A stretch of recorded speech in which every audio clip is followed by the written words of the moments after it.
Welcome to the Blog and Girl. I'm your host Doug here with your video blog for March 27, 2013. Back-to-back days of blogging action for sure. We got a lot of stuff to talk about. Of course, Sweet 16 tips off tomorrow night. I'm doing my second to last Major League Baseball preview here before the regular season gets underway on Sunday night.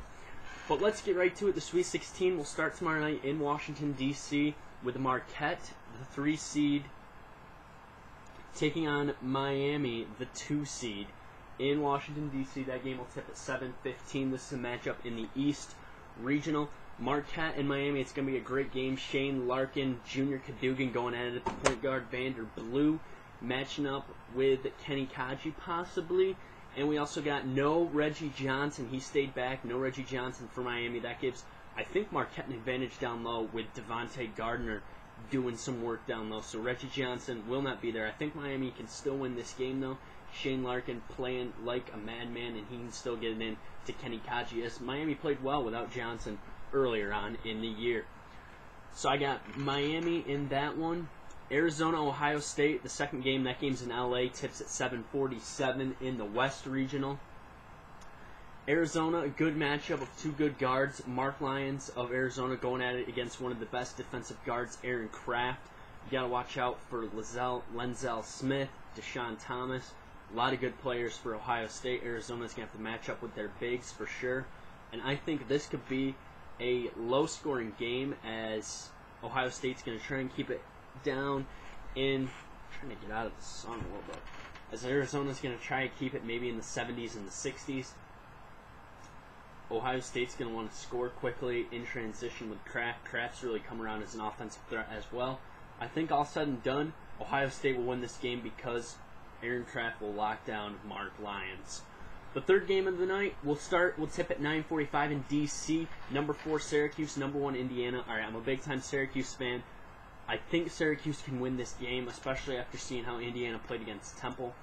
My pick is Syracuse to win this game because I think they can spread the floor, shoot the 3-ball well, and they defend the 3-ball well better than any team in college basketball.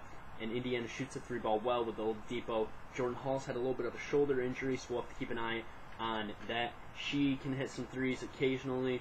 I think they can put some pressure on Yogi Ferrell, the freshman point guard. And if they can keep the ball out of Cody Zeller, or if Rakeem Christmas can play good down low with Baikita also, I think they can play well enough. I think they got to get the ball to Fair and let Fair try and take it to the rim early and often. I think Syracuse can win this game, and I think Syracuse will win this game. So far I got Miami and Syracuse. They'll match up in the Elite 8, and I got I got Ohio State matching up against the winner of this one. Number 13, LaSalle. Number 9, Wichita State. LaSalle is one of the hottest teams in college basketball right now. A bunch of no-name players. I think LaSalle will win this game just because they're just hot right now. LaSalle is hot, hot, hot. I think they'll win this game, advance on to the Elite 8 to take on a very good Ohio State team. So those are my picks for the first day of the Sweet 16 action. Should be a great game. I'll talk more about the Sweet 16 later on in the show. Right now, though, time to get to the American League West preview. As the newest team into the American League West, we'll start with them, the Houston Astros, as we break down them. Last year, 55-107. They finished 5th in the NL Central. Moving to the American League, they could struggle. They made one big addition. They brought in Carlos Pena to play some first base for them. I don't think it's going to have that big of an impact. This is a young team, not a whole lot of skilled players to be in the major leagues, but not a whole lot of good players that are going to be able to get it done at the major league level. Pitching staff's a mess.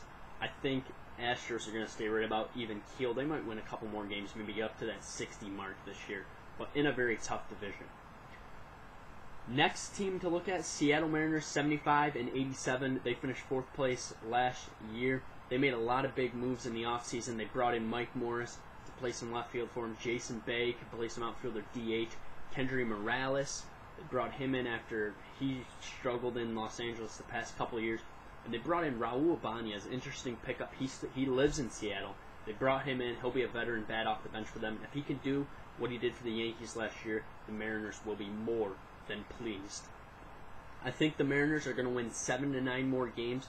Rotation's a little bit better, I think. Just more maturity. Felix Hernandez is looking to have a great year. And with these roster moves, they're going to get more run support. And run scoring has always been the biggest issue for the Mariners.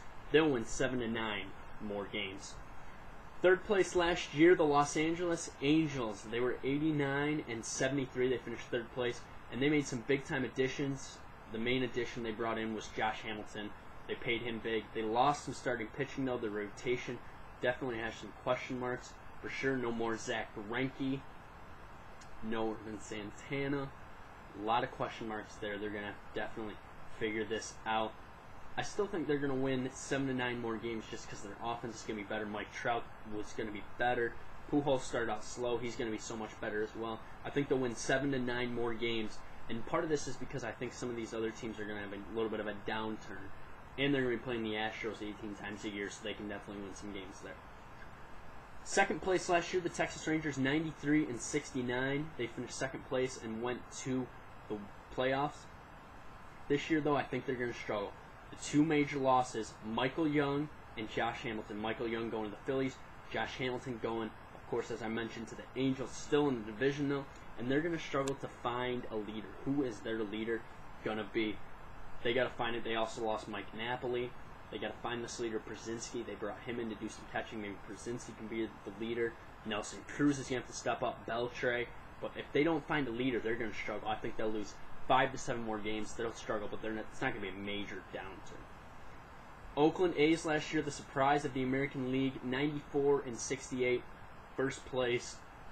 I think they're going to lose 3 to 5 more games this year, even though they brought in key additions such as Jed Lowry and John Jaso. It'll be interesting to see how Yoenis Cespedes adjusts to the league in his second year, and really how the league adjusts to him to pitch him. Starting rotation has some major questions. No really big names. They're going to have Tommy Malone starting third spot. They got Brett Anderson still, so maybe some stability at the top. Jordan Parker could be a starter halfway through the year.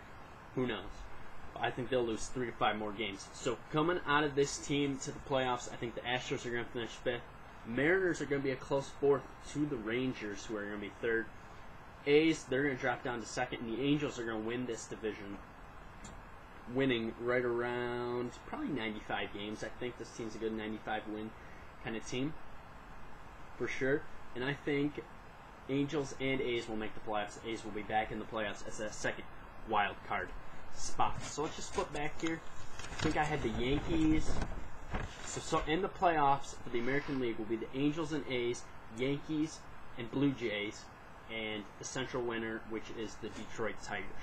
So that is what we'll be seeing there. We'll see an A's-Jays matchup in the first round of the playoffs, and the wild card game should be interesting. All right, time to just run down through some quick headlines here on ESPN.com before we get you going and preview our next blog. Just some quick headlines. Metta World Peace had knee surgery. He'll be out 6 weeks. That's big news since the Lakers are trying to hold on to that 8th spot in the West playoffs. Wade returns for the Heat tonight as the Heat prepare to take another stab at moving this streak. They play the Bulls tonight. That's on 8 o'clock on ESPN. Knicks at home against the Grizzlies, and that should be a good game as well. Knicks trying to win their 6th game in a row. RG3 set his goal is to return healthy for Week 1. That is what he's looking at right there. This has been Doug's Sports Blog and Grill. I'm your host, Doug, here. Friday preview. We'll break down the Sweet 16 matchups for the Friday night games, along with a little bit of a wrap-up of the Sweet 16 action for Thursday night. We'll do our final AL NL West preview for Major League Baseball. I'll tell you who's going to win the World Series as well. Follow me on Twitter at YankeeBaller415. You can also read some of my stories on jbsmooth84.com. Also still on this podcast from 2 weeks ago. Check it out. Thanks for tuning in. Hope you enjoyed the blog. Leave me a comment, subscribe to me, or leave me a question. I'm out. See ya.